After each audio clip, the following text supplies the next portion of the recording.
Hello, and welcome to a new castle design video.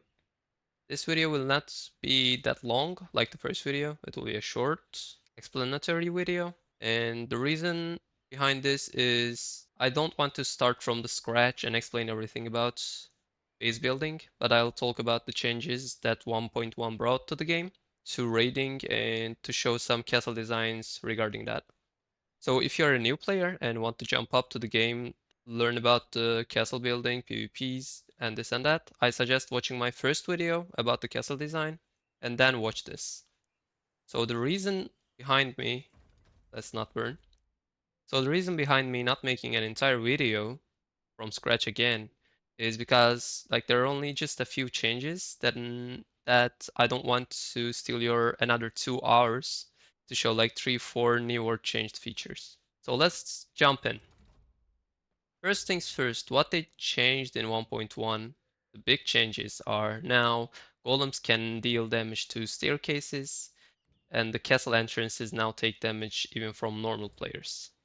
So if I were to raid this base and they had this castle entrance without a castle door in it, I could deal damage to this and break this. This would only make the castle under attack, but it wouldn't make castle breach. Similar to this, they have added that staircases now can not take damage, but can trigger castle under attack. So if you place staircase even at the start of the base, even at the entrance of the base, not even like in the upstairs, but even in here, Golem can still damage this staircase from here. So you never want to place staircases in front of your base anymore. Or like anywhere, literally, except your castle heart over here. Or maybe like here to make a secret place to go to upstairs. These are the two main changes that have come to the game with 1.1. And one extra is that now golems cannot get snared. So even if you Reaper E it, even if you crossbow Q it, even if you use snare abilities that give snare, such as this new ability, Reign of Chaos, which I think will be pretty good in raid defense, the golem cannot get snared. So you just cannot slow the golem when it's walking upstairs and kill it on its way. Raiders will always try to fasten up the golem with Lightning Curtain, Blood Rage, maybe potentially like Power Surge, Phantom Aegis with move speed, and then get it up as soon as possible. Now, there is two more things that I want to mention about the new skills, which one is that this Curse ability is not dealing damage to the golems. Even if you hit this to golem, it won't take damage, and after you deal damage to golem, when golem have this curse's effect, when it explodes, it will not deal any damage to the golem. I don't know if it's a bug, but it just works like that right now. And as for the passives, I wanna actually talk about the attacker sides on this one. First, the chill wheel, this shield absorb 10% additional damage is not the shields that you cast on someone else. This only affects the shields that are on you. So even if your friend casts a shield on you, you will get this extra 10%. So if you're jumping in a golem and your teammates have like phantom mages that want to shield you and this and that, you should have this chill weave on as a passive. And for dark enchantment, when you're in the golem, the game thinks golem's health as a shield. So even if you take enormous damage to golem's health, dark enchantment will not trigger. But the thing is, if you forget to leave the golem or the enemy bursts down the golem, you know when the golem explodes, you take a portion of your health as a damage. So that is above 30%. That makes Dark Enchantment work. So if you're in the golem and you have Dark Enchantment as your passive, and the golem explodes, you will have this 270% of your spell power as shield for 4 seconds. Now you might be thinking that like, how should I build an entrance right now because we cannot use the staircases? So what I would suggest is this layout is perfect for Scholar, not 4 Scholars, but like 2 Scholars, 2 Rogue Warrior, Brute, whatever it is, like tanky guys that could fight in front lines. If you're not 4 Scholar, make something like this. If you guys playing like all Scholars, then I don't know, like you could just put a wall here, probably, and spam it from sides because you don't want to go front and attack from there. But if you have like three rogues and this, and one scholar, which I suggest you to have one scholar at all times because of what I will tell right now. So taking to the back, you might be wondering how to make the base, and this is it. Literally, nothing else is better. Make like one tile to the entrance and close at the sides like this. This way, Golem have to come upstairs again to melee attack. So this entrance is pretty good, both for defeating the Golem when it's coming up or when it's upstairs, and for locking the guys, the attackers, in the base. Such as you could use Twin Blade E into Reaper Q, and then close the door behind you, and the guy is inside, he cannot leave. Yes, you cannot use this place anymore, but you still have 1, 2, 3, 4 sides to defend. And they have one less members that are stuck in your base. You could get people stuck in this separately. You might be wondering, why can't just Golem range attack from here? It cannot. Let me tell you why. Because one of you will play Scholar, and there's a spell called Death Knight. What this guy does is simply you put this. There's a jewel on this that extends lifetime. You don't even need it. Like, this guy stands here for 7 seconds, 6 seconds, yeah. And like its cooldown is only 11 seconds. The thing with this is like this is permanent because you only need either extend lifetime jewel or make like appear mage after the death of the Death Knight. Let me just show it to you. Create jewel, Death Knight, increase lifetime, skeleton mage, and snare, preferably. So this makes this guy stand here for 8.4 seconds, which have a cooldown of 11 seconds without any CDR. And then it spawns this mage that will tank another 2 shots of Golem E. So this Death Knight can tank 3 range attacks from a Golem and have 8 seconds uptime. And then this guy can tank 2 shots and have, I don't know how many seconds uptime, like,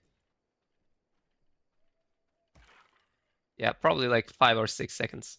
So you can even combine this with Death Knight plus Mosquito. So Golem can literally never can range attack if you use this back to back to back to back to back to back with like a Scholar plus maybe Mutant Blood, or what blood was this? Draculan Blood. And you will have spell CDR up to 40%, which makes this guy's cooldown go down to 7 seconds, and this guy's cooldown to 6 seconds. So you can put this guy in every 7 seconds, which have 8 seconds uptime, and put this every 6 seconds, which have 1.7 seconds uptime. You can block the Golem's range attack, and you can have some good AoE skills to support your team. You can spam safely from this side, or you can just jump into the action with your team, spamming from back and using your weapon abilities as well. So yeah, basically, this is the entrance you want to build, or one entrance bases, such as this, or like this. This have a little bit of a special thing that I want to mention now, because now we cannot place castle entrances here, and Golem cannot hit them, but we have to place normal entrances with doors inside. So this occurs one little problem. That is actually a little problem, not that big of a deal. If attackers don't know it, it's a huge one that you could use on your turn as well. So before this, I'm just going to talk about the other two things, which is now that you don't need to put staircases in front, you can make some other bases viable, such as this one or this one, like 2 entrance bases. What you could do with these 2 entrance bases is, let me ask one question to you. What is the most important thing when defending the breach? In my opinion, first thing is having a huge place that you can play around and having a little place that enemy can play around. And the second thing is servants. And if you can put these 2 entrances together with the servants in the middle, basically you have a 1 entrance base, right? Like, If they come from here with the golem, you can just defend from here and open the servants. And if they decide to come from here, you can just defend from this place and open the servants. So basically, this base is as good as a one entrance base. And if they decide to split forces between two golems and two players at each sides, you can just like focus these guys down while one guy holding this golem or player down. And this tree can just kill these two and assist these two. Or just you can just obliterate 2 to 2 and defend that way.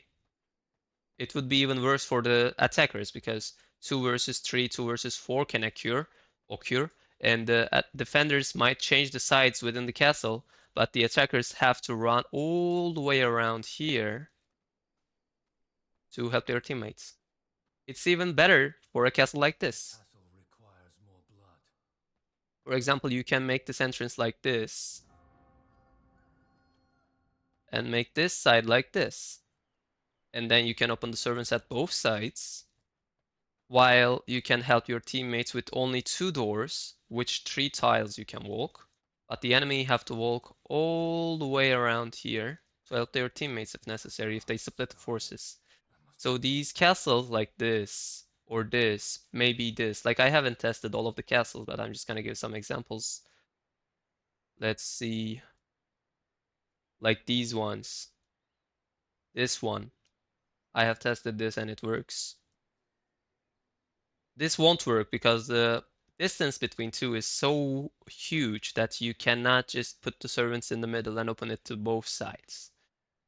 Maybe this. I don't think that would work, but yeah, maybe. Let's see, where do we have the other two? Like this would work. I even make this work in the first video actually, with the staircases. Yeah, like this. So basically, there are more bases viable with 2 entrances. And now let's get back to this topic. So how would you build this base is simply, again, the same way. You put this, you put this, you put this, and this. Of course, you want to put the visible doors outside so you can see the enemy, what they are doing when the door is closed and you're popping your potion. And the non-visible doors inside. But now, with one additional thing. You want to close this place up or leave it open? One thing is, you could use this door for your help. For example, if you're here, you're spamming abilities, you can just close this. And now, they cannot attack you from outside. They are hitting the door, and even AoE attacks will not hit you with one little blow. Golem can hit you with the range attack, because the game recognizes the golem's range attack as a projectile that spawns in front of the golem. So if the projectile spawns in front of the golem, like in here, which it will spawn there, it will deal damage both to you and the door. So that's a little bit of a problem if the attackers know that they can range attack you that when you're in here. But if they don't know that, you could just use this door to your benefit and sometimes hide in here if hard to get into here maybe. This is a little detail. And now the last thing is, now that you cannot place castle entrances everywhere at the bottom side, bottom tier of the castle, you can make something that called sun defense, which you can use in 2 floored bases. Like this. What you simply do is you go to your first floor, fill it with floorings everywhere, and then make the entrance at upstairs. This makes the attackers cannot attack at daytime. And imagine they have to wait till 6, and if they cannot breach you till 9, and it's daytime, this place is a living hell for the attackers. You can hide in your castle, but they have nowhere to hide. But this makes a little bit of a problem about building the upstairs of the base. Because now with this new update, you know that you cannot place staircases in these 2 tiles here anymore. Like these ones. So what you want to do now is an entrance like this. So you can both spam downstairs and protect. The reason I didn't put the floorings around this is, like, imagine not even putting this, but this. Golem can just come here and hit your door from here. And you cannot just throw skills at here from this way. It will not pass through. So these floorings will actually harm you instead of benefiting you. And you cannot place these as well because Golem can just simply hit from downstairs. And you might think, let's do something like this and close the surroundings. But no, Golem can deal damage to these walls and break them from the staircase. So that's the reason that you do not place these floorings and make your castles upstairs as shown in here. One little addition to these bases that I want to mention is you started building your base at the second floor, right? So what does this make is you have two little doors or walls to your castle heart for them to break. So as soon as the breach begins, they have to break like 6 to 7 walls to your castle heart. That is a bad part. That is a bad thing to happen. While having no way to prevent this, what you could prevent is you might not place your servants around this place to your right or to your front so that they have less walls, even less walls to break because for making a servant room you need to make like 2 by 2 or 2 by 3, which will reduce the amount of wall they have to break at least by 1. But you could put your servants at the left side, like here. Now that you can open the servants from here, and you didn't reduce the amount of walls they need to break for them to go into your castle heart. And for banshees, you can just place them around here and open it from this corner. Again, you cannot place a staircase here because Golem can deal damage to this and start castle under attack. So yeah, these are all the changes that came with 1.1 to the rating system as far as I noticed. So thanks for watching and see you in the next video.